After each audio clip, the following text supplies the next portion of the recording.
Hello दोस्तों, आपका स्वागत है एक्टिव स्ट्रीम में। दोस्तों, हम लोग यूपीटीएससी पेट 2023 के लिए करंट अफेयर पढ़ रहे हैं। इसमें से हम लोगों ने 10 क्लासेस पढ़ ली है। आज हम देखेंगे 11वीं क्लास। चलिए स्टार्ट करते हैं। हर साल वर्ल्ड वाइड वेब डे कब मनाया जाता है? तो ये मनाया जाता है 1 अगस्त को मनाया जाता है।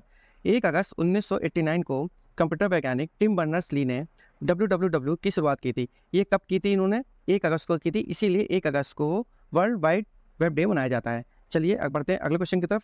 अगला क्वेश्चन है हमारा, किस दिन अंतर्राष्ट्रीय बियर दिवस मनाया गया है? तो ये मनाया गया है, किस दिन मनाया गया है? 4 अगस्त को मनाया गया है। ठीक है, चलिए बढ़ते हैं अगले क्वेश्चन की तरफ। अगला क्वेश्चन है हमारा, हाल ही में नया सवेरा योजना किस केंद्रीय मंत्रालय द्वारा शुरू किया गया है? तो ये अल्पसंख्यक कार्य मंत्रालय के द्वारा शुरू किया गया है। इसका उद्देश्य क्या है? इसका उद्देश्य है विशेष कोचिंग दी जाएगी ताकि वे योग्यता परीक्षाओं में सफल हो सकें। इन समुदायों में कौन कौन होगा? तो सिख होंगे, जैन होंगे, मुस्लिम होंगे और ईसाई, बौद्ध और फारसी शामिल होंगे। ठीक है, अब ये देख लेते हैं अल्पसंख्यक मामलों की मंत्री कौन है। तो अल्पसंख्यक मामलों की जो मंत्री हैं वो श्रीमती स्मृति ईरानी है। ठीक है, चलिए पढ़ते हैं अगले क्वेश्चन की तरफ।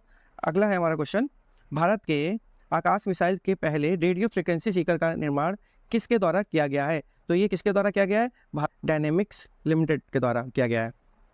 अब देखिए, भारत डायनेमिक्स लिमिटेड ने रक्षा अनुसंधान और विकास संगठन मीन्स डीआरडीओ को आकाश हथियार प्रणाली का पहला रेडियो फ्रिक्वेंसी सीकर सौंपकर एक बड़ी उपलब्धि हासिल की है। मीन्स क्या है कि ये जो रेडियो फ्रिक्वेंसी सीकर है ये किसने बनाया है? तो भारत डायनेमिक्स लिमिटेड द्वारा बनाया गया और ये बनाकर सौंपा किसको है? तो ये डीआरडीओ को दे दिया है। ठीक है, सौंप दिया है। आपको इतनी चीज़ें इसमें याद रखनी है। चलिए अब देख लेते हैं, ये जो रेडियो फ्रिक्वेंसी सीकर है इसका यूज़ कैसे होगा? तो इसका यूज़ मिसाइल में किया जाएगा। इसका प्रयोग टारगेट ट्रैकिंग के लिए सरफेस टू सरफेस और एयर टू एयर मार गिराने वाली मिसाइलों में किया जाएगा। ठीक है, चलिए बढ़ते हैं अगले क्वेश्चन की तरफ। अगला क्वेश्चन है हमारा, हाल ही में 7वीं हॉकी पुरुष एशियाई चैंपियनशिप ट्रॉफी का आयोजन किस शहर में किया जा रहा है? तो ये किया जा रहा है चेन्नई में। अब इसकी 7वीं हॉकी पुरुष एशियाई चैंपियंस ट्रॉफी हो रही है किस स्टेडियम में होगी? तो ये होगी राधा कृष्णन स्टेडियम में होगी। ठीक है, जो कि कहाँ पर है? चेन्नई में है, तमिलनाडु के। चलिए, हाल ही में नाबार्ड ने किस राज्य को ग्रामीण विकास के लिए 1974 करोड़ रुपए की स्वीकृति दी है? तो ये किसको दी है? राजस्थान को दी है। अब देख लेते हैं इसके बारे में। नाबार्ड ने राजस्थान सरकार को 1974 करोड़ रुपए मंजूर किए हैं। ये किस लिए किए हैं देख लेते हैं। ये तो किए हैं ग्रामीण विकास के लिए। और किस किस सेक्टर में किए हैं? तो 3 ग्रामीण पेयजल आपूर्ति परियोजनाओं के लिए 930 करोड़ रुपए दिए हैं और राज्य के रेगिस्तानी और आदिवासी क्षेत्रों में 676 ग्रामीण क्षेत्रों के निर्माण के लिए 926 करोड़ रुपए दिए हैं। ठीक है, नाबार्ड राजस्थान के मुख्य प्रबंधक कौन है इस समय? तो इस समय कौन है? डॉक्टर राजीव सिवाच हैं। ठीक है, चलिए अब देख लेते हैं थोड़ा नाबार्ड के बारे में। नाबार्ड की स्थापना कब हुई थी? तो 12 जुलाई 1982 में हुई थी। नाबार्ड का फुल फॉर्म क्या है? तो नाबार्ड का फुल फॉर्म है national bank for agriculture and rural development. ठीक, चलिए बढ़ते हैं अगले क्वेश्चन की तरफ। अगला क्वेश्चन है हमारा, किस देश ने अपने मूल कुत्तों की नस्ल की रक्षा के लिए एक संरक्षण केंद्र का उद्घाटन किया है? तो ये किस देश ने किया है? तो ये भूटान ने किया है। ठीक, चलिए अब इसके बारे में देख लेते हैं।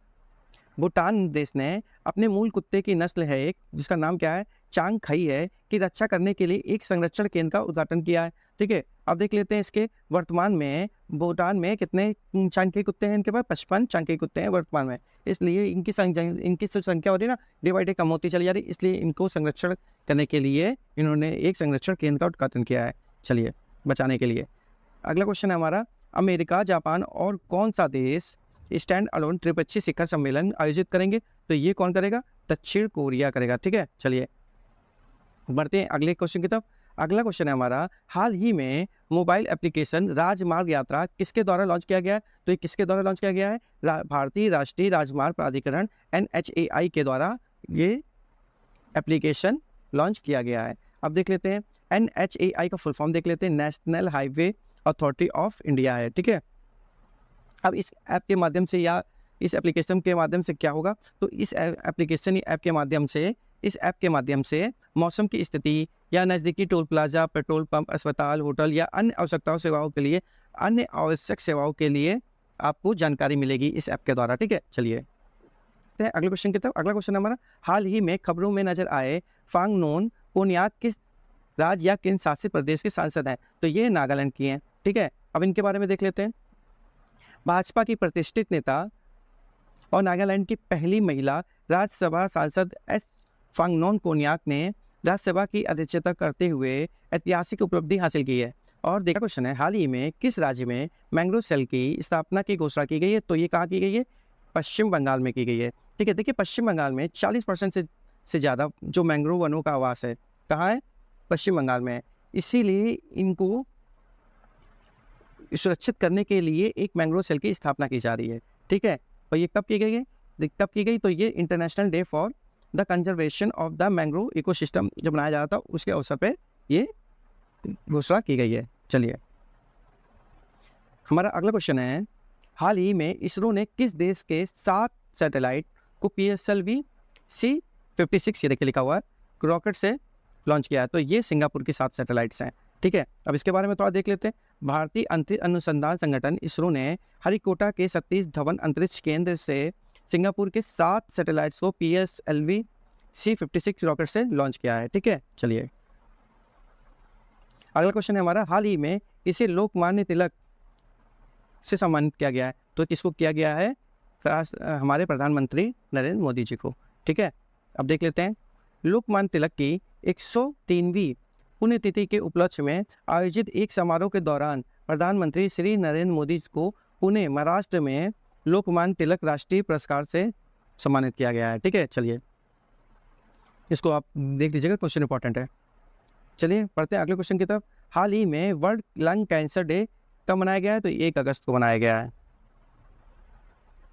किस केंद्रीय मंत्री ने उल्लास नव भारत साक्षरता कार्यक्रम के मोबाइल ऐप को लॉन्च किया है? तो किसने किया है?